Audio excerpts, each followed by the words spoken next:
It's great to be back after a lovely week off. And right at the start, I want to make 2 points, folks. First, I remain steadfastly optimistic about America's future. Conservative values and free enterprise capitalism will handily defeat Joe Biden's woke leftist drive. The America we love will not accept big government socialism. Second, let's work together on this one. Save America and kill the bill. We beat the bill back last year. Now, poll after poll shows the American public does not want a new entitlement state, nor inflationary spending, nor huge tax hikes, nor a regulatory takeover of economic sector after sector, nor an end to fossil fuels with soaring energy costs and limited supply, nor continued monetary pump priming by the Fed that will fuel even more inflation. The American way rewards success. It does not punish it. The American way loves the freedom to invent, innovate, discover, create, prosper, and fail, and pick yourself up after you fail. Americans do not want to be strangled by red tape and taxes from radical left bureaucrats in the Washington, D.C. swamp. The American way promotes parents and families, not government control of education and child rearing. The American way defends police and law and order. Americans very much favor legal immigration through appropriate processes, but the country is appalled by the current lack of borders, nearly 2 million illegals who are also, by the way, receiving various forms of government welfare. Americans are not racist. They do not believe the country was founded on a bunch of white supremacists, and they don't want divisive racism in their kids' classrooms. They're sick and tired of far-left crazy people who constantly charge racism as the answer to every legitimate disagreement or even every conversation.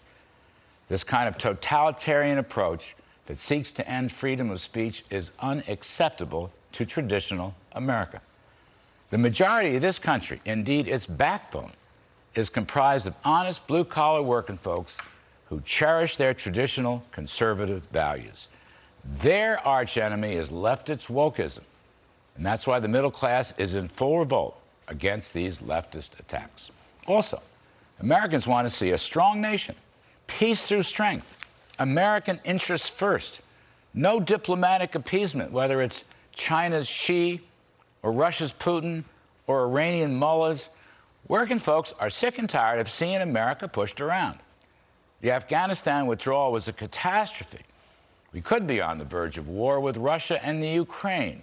We mustn't give up Taiwan, and we must not allow Iran to nuclearize. These are a few key points in what has turned out to be a populist revolt against the administration of Joe Biden. His foreign policy is in shambles. His economic policy is universally unpopular. His honesty and competence is questioned at every turn. And frankly, his presidency is on the verge of collapse. Now, would that all this were not so. Unfortunately, I fear it is so. This is the America I love, just as you love it too. But remember this: policies can be changed, problems can be solved, and that optimistic thought has always been part of my personal DNA. We've been through rough patches before, but we've always come out of them greater, stronger, and more prosperous. I worked for 2 problem-solving presidents, Ronald Reagan and Donald Trump. Nothing's ever perfect, but the country was always stronger when they left office. I don't see why the same thought won't apply now. This little socialist interlude we're experiencing will soon pass.